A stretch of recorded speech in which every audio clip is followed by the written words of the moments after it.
Alors, bonjour. On entend souvent. Je pense qu'on va démarrer pile l'heure.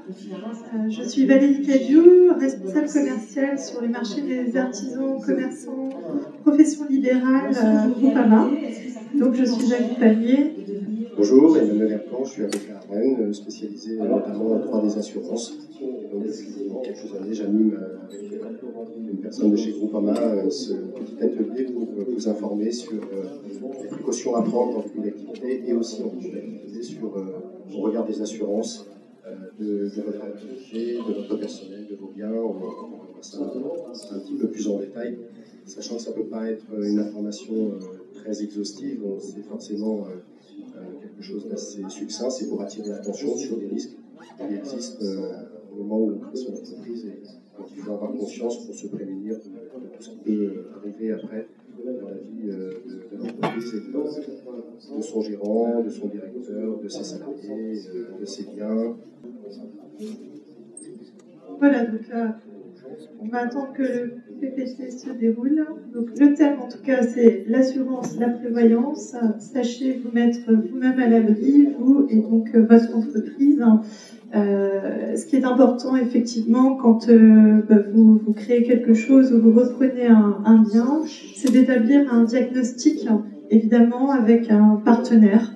La façon de s'entourer avec de bons partenaires est très importante dans la vie de votre entreprise et donc d'établir un diagnostic pour voir les risques auxquels l'entreprise est exposée, les conséquences possibles de chacun de ces risques et puis évidemment une fois qu'on a identifié les conséquences, c'est comment on peut vous accompagner pour couvrir d'éventuels événements de la vie. Donc, au niveau de l'entreprise, on va retrouver l'assurance des responsabilités, évidemment, dans votre exploitation, l'assurance des biens, l'assurance des personnes, donc que ce soit le chef d'entreprise, ses collaborateurs, et puis après, l'assurance automobile, l'assurance crédit, la protection juridique, très importante, ça se développe. Et puis, après, il y a toutes les généralités sur l'assurance. Donc, nous, ce qu'on va faire aujourd'hui, c'est plutôt un focus, on ne va pas balayer tout ce qu'il peut y avoir dans le domaine de l'assurance. Ça peut faire l'objet pour vous plutôt d'un entretien individuel ensuite, mais on va regarder plutôt ce qui se passe au niveau de l'assurance des personnes, des biens, là ce matin pendant cette petite intervention. Ensuite, effectivement, alors, petit focus donc sur l'assurance de personnes. Donc il y a vous, le chef d'entreprise. Il faut se couvrir en maladie, accident, différents risques de la vie. Donc le chef d'entreprise peut être, mais pas que l'homme clé. Et puis il existe des assurances perte d'emploi. Et parallèlement, donc il faut savoir qu'il y a une nouvelle réglementation qui est en cours qui s'appelle l'ANI. L'ANI, donc Accord National Interprofessionnel, qui va obliger, entre guillemets, tout chef d'entreprise à prendre en charge une couverture minimale en termes d'assurance maladie pour l'ensemble de ses collaborateurs. Donc ça, c'est nouveau, c'est en cours, et ce sera à effet du 1er janvier 2016, dernier délai. Donc nous-mêmes, assureurs et puis toutes les personnes autour du domaine juridique, on est vraiment en attente des différents accords. Mais sachez-le, en tout cas pour les personnes dans la salle qui sont ou qui vont devenir chefs d'entreprise. On fera ce petit focus tout à l'heure. En tout cas, il faut savoir que la prévoyance, c'est couvrir des risques potentiels. Et dans prévoyance, il y a aussi placement. Pensez qu'on peut aussi fidéliser son personnel en ayant par exemple la création de plans d'épargne entreprise. C'est un élément différenciant. Donc ça, c'est intéressant de regarder ce point. Notamment, je pense à des activités où vous avez du mal à recruter. Ça peut être très intéressant de pouvoir offrir à un futur salarié un plan d'épargne entreprise. Ça peut faire la différence. Et puis, c'est très intéressant au niveau du chef d'entreprise pour les charges également. Alors, tout d'abord, donc l'assurance de personnes, chef d'entreprise. Donc en fait, quand vous êtes chef d'entreprise, votre prévoyance va dépendre de votre statut. Donc, est-ce que vous êtes entrepreneur, gérant associé unique, non associé rémunéré, etc. Donc il y a le statut du chef d'entreprise et le statut de l'entreprise. En fonction de cela, vous allez avoir différents régimes de base.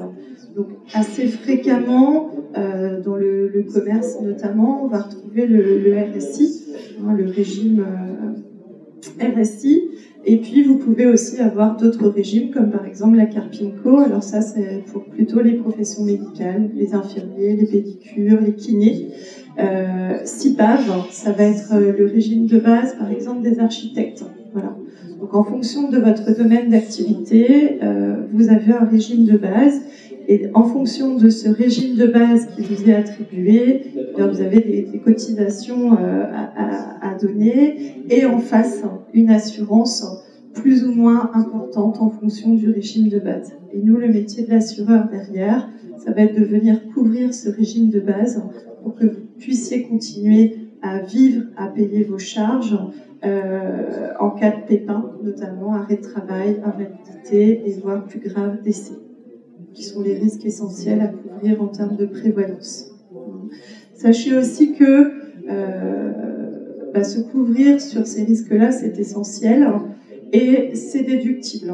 Donc, puisque la prévoyance fait partie de la loi Madelin, et donc dans ce cadre, les cotisations versées au titre de la retraite de la prévoyance complémentaire, sous certaines conditions, sont déduites donc des charges de l'entreprise.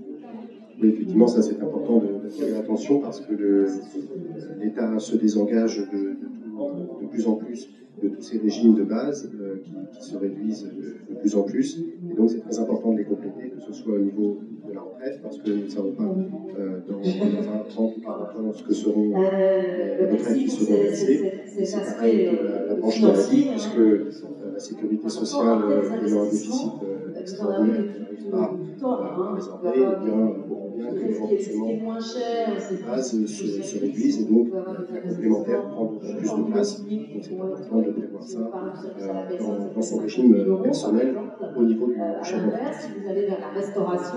Voilà, on insiste énormément, en tout cas dans l'entreprise dans laquelle je travaille, sur cet aspect prévention parce que c'est vrai que très souvent on voit des personnes qui s'installent et puis à la hâte, elles ouvrent un restaurant, tout va vite dans les derniers jours. Quand on est en création, en reprise d'activité, puis d'un coup c'est il me faut une assurance au fait quand même, ce serait bien, ne serait-ce que s'il y a un incendie. Oui, c'est vrai, mais se couvrir soi-même, ça reste l'essentiel parce que comme on dit, sans l'homme, il n'y a pas de matériel. Donc pensez aussi à vous et surtout à vous. Alors ensuite, donc les événements que l'on couvre, donc je l'ai dit, c'est souvent sous-estimé, c'est pour ça qu'on insiste là-dessus. C'est vrai qu'un chef d'entreprise ne va pas s'arrêter pour une petite angine, une petite grippe, ça c'est bien connu, mais malheureusement il peut y avoir des plus gros pépins et puis l'accident par définition c'est imprévisible et ça n'arrive pas qu'aux autres. Donc nous, comment on va faire ? On va, comme je vous le disais, prendre en compte dans notre étude votre régime de base. On va vous demander votre chiffre d'affaires, le revenu que vous dégagez ou que vous souhaitez vous dégager. Et on va personnaliser donc, la couverture en fonction de ces différents éléments. Pour vous couvrir au mieux, alors bien sûr, au niveau maladie, c'est la complémentaire, la mutuelle santé classique. Et après, on fait du sur-mesure également sur l'arrêt de travail. Donc, qu'est-ce qui se passe quand vous êtes en arrêt de travail ? Est-ce que vous êtes l'homme clé de l'entreprise ou est-ce que il y en a un deuxième, voire un troisième ? Je prends un exemple tout bête, quand je dis l'homme clé, vous êtes le patron, donc vous êtes forcément un homme clé, mais par exemple un restaurant, le cuisinier, on peut imaginer que c'est un homme clé également. S'il n'est pas là, comment on maintient l'activité ? Donc c'est tout ça qu'on va regarder ensemble. Ensuite, on va regarder donc des couvertures en termes d'invalidité et puis de décès. On peut peut-être avancer, je crois que j'ai un petit exemple ici. Je ne sais pas si vous voyez très bien, mais donc on va partir en fait de l'événement le moins grave, entre guillemets, pour couvrir l'événement le plus grave. Vous voyez ici, on prend l'exemple de quelqu'un qui est au régime RSI. Comment ça va se passer? RSI, c'est le régime quand même le plus fréquent que l'on retrouve. Et bien, en cas d'arrêt de travail, donc vous avez une franchise de 7 jours. Passé 7 jours, le régime en fait intervient pendant 1 an. Donc il faut savoir que juridiquement, un arrêt de travail ne peut pas durer plus de 3 ans. À partir de 3 ans, on passe forcément en invalidité. Donc le RSI va vous aider un petit peu, c'est aux alentours de 600 € par mois qui vous sont versés. Ne prenez pas pour argent comptant, c'est une moyenne, mais c'est à peu près ça que l'on retrouve pendant 1 an. Donc nous, est-ce que 600 € ça suffit pour continuer de faire vivre l'entreprise, le chef d'entreprise? Pas forcément. Donc on va venir couvrir en complément en fonction de la personne que l'on a en face de soi, de ses besoins. Et puis surtout, nous, on va vous couvrir en arrêt de travail pendant 3 ans, puisqu'effectivement, je l'ai dit, vous pouvez être en arrêt de travail pendant 3 ans, pas forcément vendre l'entreprise parce que vous ne pouvez pas, vous ne voulez pas, et donc il faut continuer à être pérenne. Passé en fait ces 3 ans-là, vous basculez entre guillemets en invalidité, et là, donc pour toutes les invalidités inférieures à 33%, ce qui est quand même pas mal, c'est pas anodin, vous n'avez rien avec le régime de base. Donc là, nous, assureurs, on va venir vous couvrir au moins en accident dès 0%, le petit pépin. Et puis, passé 33%, donc vous avez l'intervention de votre régime de base. Pareil, petite centaine d'euros mensuels. Et on vient couvrir derrière avec une assurance individuelle et personnalisée. Donc le risque invalidité, où là, après, c'est jusque l'âge de la retraite. Et après, donc, vous passez retraité. Et puis, bien évidemment, le décès. Alors, la couverture décès, ça peut être sous forme de capitaux, ça peut être sous forme de rente. Ce qu'on va chercher à couvrir, bien évidemment, c'est votre famille. Moi, je m'en vais. Comment je couvre mon conjoint, mes enfants, et puis surtout, on décide ensemble d'un capital en fonction du risque fiscal. Est-ce qu'il reste ou pas des prêts au niveau de l'entreprise? Au niveau des enfants, est-ce qu'ils ont l'âge ou pas de faire des études? Est-ce qu'il faut que mon conjoint puisse... Est-ce que mon conjoint travaille ou pas? Et en fonction de tout un tas d'éléments, on définit ensemble un capital pour couvrir au mieux donc l'entreprise et la famille. Voilà, en gros, est-ce que vous voulez ajouter quelque chose? Ok. Donc, assurer le revenu au niveau de la retraite, effectivement, Maître Ergan en parlait en préambule tout à l'heure. Savoir que quand on est artisan, commerçant, donc effectivement, on paie des prestations, des charges sociales, fiscales, on paie des charges et il faut, dans les charges, penser à la retraite, puisqu'effectivement, ce sont des régimes où, contrairement aux salariés, il n'y a peu ou pas grand-chose au final. Donc il faut penser à la constituer soi-même. C'est très important. Là, il existe bien évidemment des études personnalisées aussi pour vous dire, voilà, il serait bien de mettre tant et tant d'argent de côté pour plus tard. Voilà ce que ça vous donnera. Et puis surtout, on fait aussi une étude personnalisée pour vous dire, en fonction de votre chiffre d'affaires, en fonction de votre entreprise, en fonction de votre revenu, vous avez une certaine quantité d'argent, on va dire, c'est pas très heureux comme expression, qui va pouvoir là aussi venir en déductibilité de vos charges grâce à la loi Madelin. Voilà. Donc malgré tout, vous avez des aides pour vous constituer un revenu complémentaire lorsque vous êtes retraité. Donc le cadre fiscal est attractif. Ensuite, les assurances collectives, dont j'en parlais tout à l'heure, une nouvelle loi, donc l'ANI, Accord national interprofessionnel, faut s'y intéresser, en parler à votre assureur, puisqu'à partir du moment où vous avez au moins un collaborateur, il va falloir que vous puissiez penser à prendre une complémentaire de groupe, tout simplement. Donc ça va dépendre des métiers. On attend pas mal de choses par rapport à cette nouvelle réglementation. Est-ce qu'il y aura des accords de branche, pas d'accords de branche, mais en tout cas, je pense notamment aux commerçants. Un commerçant, par exemple, on est coiffeur, restaurateur, peu importe. Là, dès que vous avez un salarié, il faut commencer à vous renseigner pour prendre une mutuelle de groupe, puisque ça va devenir obligatoire. Jusqu'ici, c'était un outil aussi de fidélisation, au-delà de la déductibilité dans les charges. Demain, c'est une obligation pour le patron. Donc, ça veut dire une charge plus importante pour vous. Donc, il faut la prévoir avec le comptable. Quand vous êtes dans le préambule de la création de votre entreprise, vous faites un business plan, vous avez des comptes d'exploitation à prévoir. C'est une nouvelle ligne dans vos charges qu'il va falloir prévoir.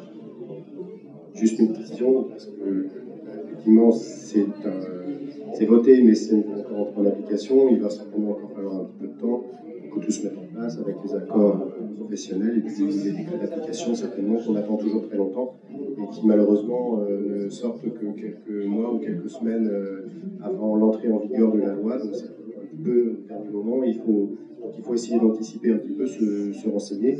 C'est pas pour tout de suite, mais il faudra y penser et puis d'ores et déjà peut-être l'envisager dans votre business plan, effectivement, pour anticiper cette charge qui deviendra obligatoire pour tous les employeurs.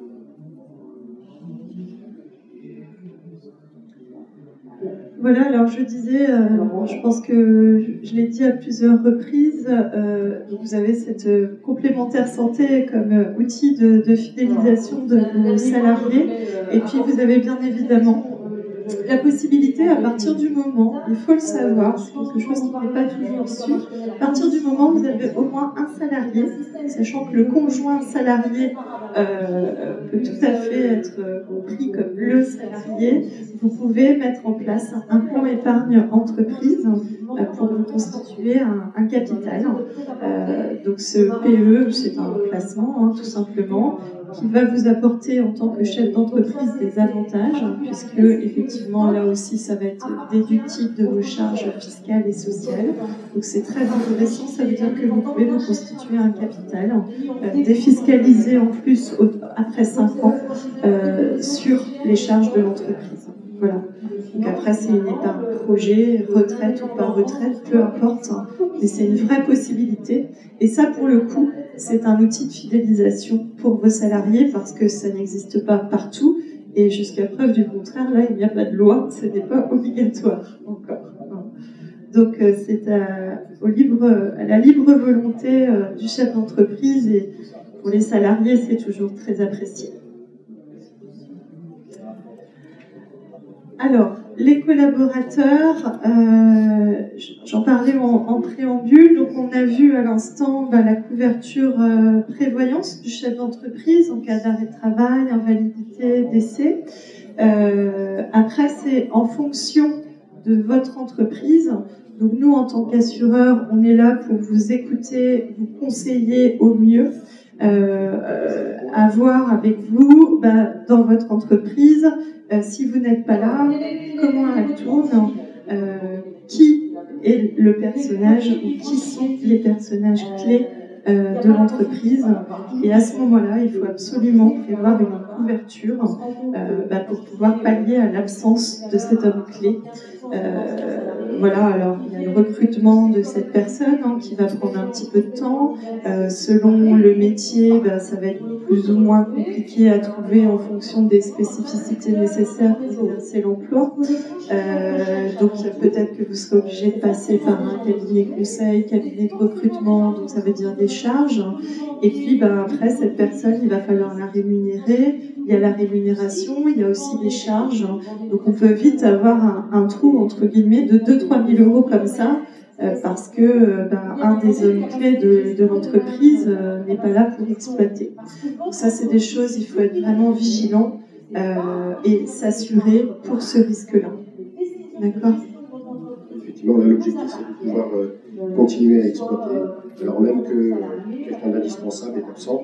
Donc, en fonction des activités, oui, ça peut être le chef cuisinier, ça peut bien sûr être le gérant de l'entreprise, si c'est le premier commercial de l'entreprise et que sans lui, les commandes ne rentrent plus. Il faut vraiment déterminer les gens très importants dans l'entreprise, ou les personnes très importantes dans l'entreprise, pour se garantir contre les conséquences de son absence éventuelle. En termes d'activité, en termes de charges qui continuent, parce que les charges qui continuent à payer quoi qu'il arrive, éventuellement aussi peut-être un peu de perte de chiffre d'affaires. Donc l'assurance entière est là pour essayer de compenser ces pertes-là et de faire en sorte que l'activité puisse continuer aussi bien que possible malgré l'absence de cette personne-là. Voilà, on a balayé rapidement le domaine de la santé prévoyance. On voit que la prévoyance, c'est large, il y a du flux perdu et de la capitalisation. On va regarder d'un petit peu plus près quelques risques maintenant au niveau des biens de l'entreprise. Vous pouvez avancer. Avec un petit focus donc, sur le bris de matériel informatique, entre autres. Alors, tout d'abord, donc au niveau des biens de l'entreprise, donc qu'est-ce qu'on peut avoir ? Évidemment, un bâtiment.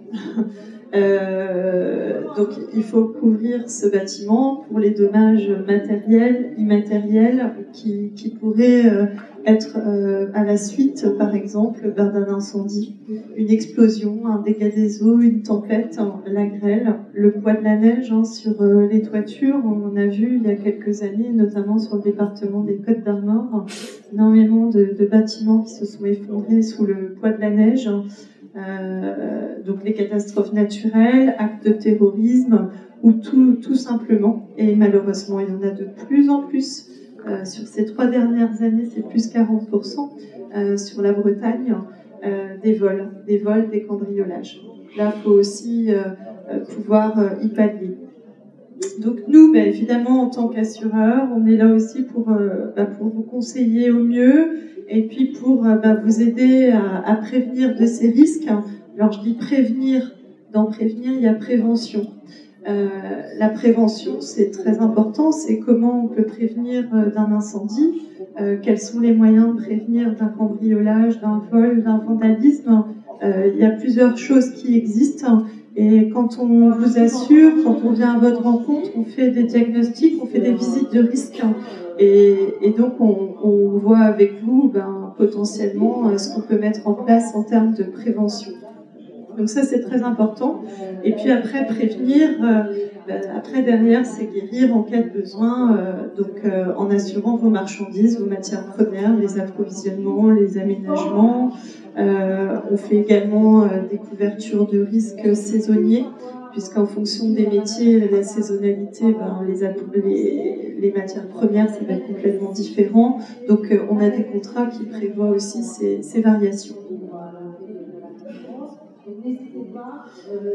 Alors un petit focus sur le bris de matériel informatique. C'est vrai que peu importe en cas de foudre par exemple, les biens informatiques peuvent être endommagés et leur support d'information et fichiers également.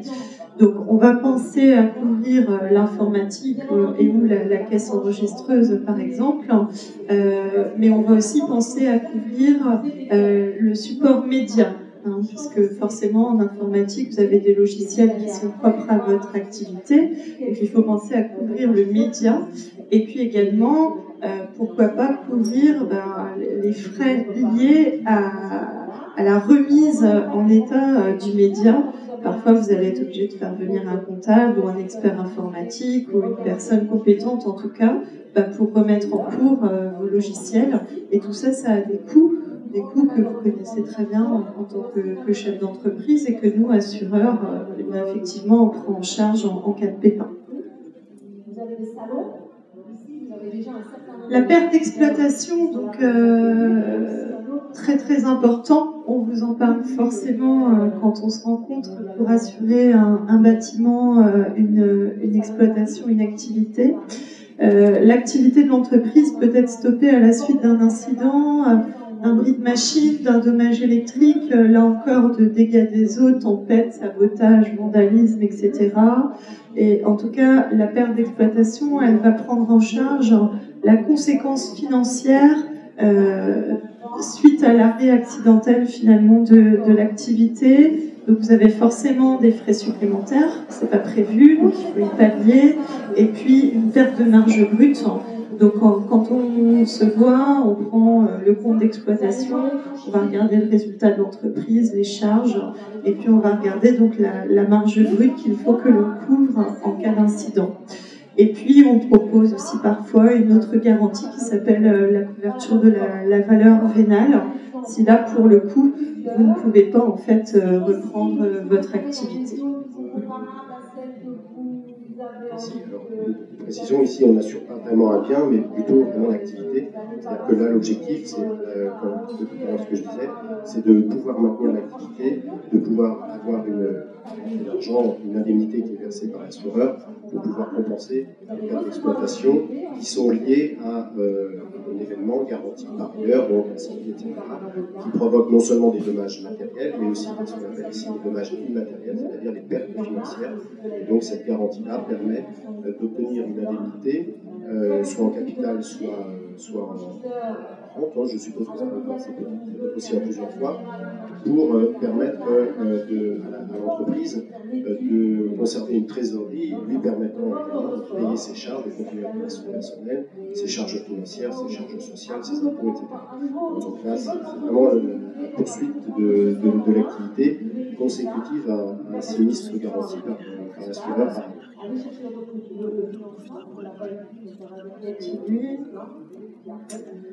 Alors, on a vu l'exploitation, donc les responsabilités de l'entreprise. Je reviens un petit peu plus sur la protection juridique. C'est pas bien, je ne connais pas. Je vais dérouler si vous voulez. Ouais, c'est ça. Donc, la RC exploitation. Donc, ça, forcément, c'est pour couvrir la responsabilité de votre entreprise. Donc, de toute façon, on n'y coupe pas, c'est la base. Voilà. À partir du moment où on est chef d'entreprise, on a forcément une RC exploitation. L'entreprise peut être responsable effectivement de différents dommages, qu'ils soient matériels, immatériels. Ça peut être des dommages corporels aussi, causés à des tiers, des clients, des visiteurs, et ce pendant l'activité. Donc, du coup, eh bien, effectivement, on conseille fortement d'inclure donc, dans le contrat d'assurance une multirisque qui va couvrir la responsabilité civile exploitation. Et dans le cadre de l'activité uniquement déclarée de l'entreprise, bien évidemment. Alors, on insiste sur déclarer. Notamment, je pense à des artisans, parce que c'est un peu moins fréquent pour les commerçants. Un artisan qui va avoir plusieurs activités. Il peut être plombier, chauffagiste, carreleur, faire de l'aérothermie, de la géothermie, et j'en passe. Rien que celle que je viens de citer, c'est 4 activités. Donc il faut couvrir ces 4 activités par une RC exploitation. Et donc il faut les déclarer si tant est qu'il y a au moins 5% de chiffre d'affaires de l'activité représentée dans le chiffre d'affaires global. Alors je vous dis 5%, j'ai peut-être tort de vous dire cela parce que ce n'est pas une règle en assurance, c'est plutôt une règle interne. Donc ne retenez pas les 5%, dites-vous à partir d'1%. Il faut en tout cas que je déclare cette activité, même si je ne connais pas aujourd'hui le chiffre d'affaires que ça va représenter dans mon chiffre d'affaires global. Mieux vaut prévenir que guérir. Et après, nous, en tant qu'assureurs, on est censé faire le point avec vous tous les ans sur votre dossier d'assurance et notamment par rapport à l'évolution de votre effectif, de votre chiffre d'affaires et de la ventilation de ce chiffre d'affaires. Oui, c'est très important effectivement d'attirer l'attention sur ce point-là parce que en début d'activité, on a bien conscience des domaines dans lesquels on va travailler. de l'objet de l'entreprise. Là où on fait moins attention, c'est quand ça évolue en cours d'activité, et ça c'est bien normal. Et on peut ajouter une activité qui semble tout à fait connexe, mais si elle n'est pas déclarée par l'assureur, le jour où il y a un sinistre, on aura une très mauvaise surprise parce que ça ne sera pas garanti. Et ça, c'est des choses qu'on rencontre très très souvent en contentieux. C'est quand même à l'assureur de déclarer lui-même. Mais sur le principe de déclaration, c'est à lui de déclarer ses activités nouvelles. Et ça, c'est pas forcément quelque chose auquel on pense en cours d'activité. Donc on pense au début d'activité, mais après, il ne faut pas oublier ça. Si l'activité évolue, si on a des nouveaux domaines qui s'ouvrent et qui en plus se développent de manière importante, il faut vraiment le déclarer à l'assureur parce que s'il y a un sinistre, ça ne sera pas garanti. Donc autant ne pas être assuré parce que là, effectivement, les conséquences peuvent être extrêmement lourdes pour l'entreprise en cas de sinistre important non garanti. Dans le cadre de la décennale notamment.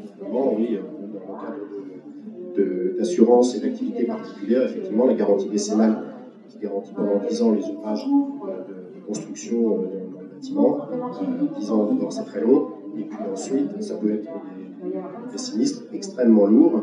Et là, on s'aperçoit parfois, et ça peut être dramatique, que certains artisans n'ont pas déclaré toutes leurs activités, ont développé une activité de carrelage connexe à une autre activité au départ. Sur un seul chantier. Voilà, et pourquoi pas sur un seul chantier, ça suffit effectivement pour mettre en danger l'entreprise. Donc c'est vraiment très très important de ne pas engager de chantier ou d'activité sans s'assurer avant. Ça aurait été bien d'être bien assuré, c'est valable pour cette garantie-là, mais c'est valable pour tous les métiers. Hein. Donc vraiment, c'est très très important d'avoir ça en tête régulièrement et d'essayer de faire le point sur ces garanties, non seulement sur la nature des garanties, mais aussi sur leur montant, parce que les chiffres d'affaires évoluent, et donc effectivement, comme vous le disiez, c'est important de régulièrement, annuellement, je pense qu'effectivement c'est un bon rythme, de repenser à ça, même si on sait bien que quand on est pris dans une activité de travailleur non salarié, d'activité libérale, on est bien sûr accaparé par plein d'autres choses du quotidien, mais de temps en temps, je crois que c'est bien de prendre du recul sur ça et sur plein d'autres choses aussi, mais vraiment sur les assurances, c'est important parce que c'est la vie d'entreprise, c'est la pérennité de l'entreprise, c'est la vie du chef d'entreprise et de tous ses salariés qui est en jeu, qui peuvent vraiment être remis en cause en quelques minutes, quelques secondes, un incendie, un dommage. Vraiment, il faut penser à réactualiser ça. Voilà, l'assureur est un partenaire de votre entreprise. On est là pour vous comprendre, vous accompagner. Et mieux on vous accompagne, s'il y a un pépin, normalement, il n'y a pas de mauvaise surprise. C'est tout. Alors effectivement, on parle tout de suite de bonne couverture pour avoir le moins de litiges possible. Malgré tout, parfois, des litiges, il y en a, hein, on ne peut pas l'éviter. Donc, nous, on est là aussi pour vous conseiller. On a des services juridiques pour cela. Vous souscrivez en fait une protection juridique professionnelle et ça couvre les litiges en fait qui peuvent survenir avec les clients, les fournisseurs, l'administration. Comment ça se passe quand vous avez une protection juridique dans votre contrat d'assurance? En général, on va toujours aller chercher un accord amiable dans un premier temps avec le tiers et beaucoup de dossiers sont quand même solutionnés en amiable. On est un support pour vous. Et si ce n'est pas possible, alors on prend en charge effectivement les frais de l'avocat compétent pour défendre votre domaine d'activité, votre dossier précis, et donc pour défendre vos intérêts. Avec une petite précision ici que sur le fait qu'en général, la compagnie d'assurance a un réseau d'avocats avec lesquels elle travaille régulièrement, mais que vous avez le libre choix de l'avocat. Si vous souhaitez un autre avocat, l'assureur ne peut pas vous imposer un avocat en particulier, mais en général, il y a une sorte de partenariat et effectivement, ça permet d'avoir des interlocuteurs qui connaissent bien tel ou tel type de sinistre, mais il faut savoir que chacun est libre de choisir son avocat dans le cadre de la protection juridique. Tout à fait. Voilà, donc les généralités sur l'assurance, en résumé. Quels que soient les contrats souscrits, il est important de vérifier les risques couverts, les garanties optionnelles, les exclusions, l'adaptation des montants de garantie aux risques encourus et le montant des franchises. Voilà. Comment ça se passe? Vous le savez sans doute, quand on souscrit un contrat d'assurance, on a les conditions générales du contrat qui là finalement reprennent la généralité, ce qui est vrai pour tous, et puis les conditions particulières, les conditions personnelles au contrat qui là vous sont vraiment propres. Je parlais tout à l'heure de sur-mesure. Vous prendre en compte votre propre activité, votre propre cercle familial, votre propre chiffre d'affaires, etc., etc. Donc les deux sont complémentaires et c'est bien vos conditions personnelles qu'il faut conserver vers vous avec effectivement le tableau des montants de garantie et de franchise. Au-delà du fait que votre conseiller est un partenaire et en cas de question est normalement aussi disponible pour vous répondre, mais un bon tableau de conditions personnelles, c'est bien aussi. Effectivement, le contrat d'assurance, donc, il est composé de 2 documents. Il y a des conditions particulières qui sont adaptées à votre situation spécifique, avec le montant de la prime, le montant des franchises, donc ça c'est une chose quand même très importante, mais aussi les conditions générales. Alors c'est un document qui est très austère, qui n'est pas facile à lire, mais il faut quand même prendre le temps au moins de regarder les exclusions pour que vous sachiez dans quel cas vous êtes garanti et surtout dans quel cas vous ne seriez pas garanti éventuellement, pour savoir quelles précautions vous devez prendre. Par exemple, pour le cambriolage, il y a un certain nombre de précautions à prendre sans lesquelles le sinistre ne sera pas garanti, l'indemnité ne pourra pas être versée si un certain nombre de précautions en termes d'alarme, de fermeture, etc. ne sont pas prises. Donc c'est quand même important, même si je sais que c'est vraiment pas rigolo à lire parce que je suis obligé d'en lire assez régulièrement, c'est important que vous regardiez au moins ces clauses-là, puis que vous jetiez un œil aussi sur le reste, mais vraiment c'est les exclusions, ça c'est très important. Vraiment, c'est bien de le faire au moins une fois.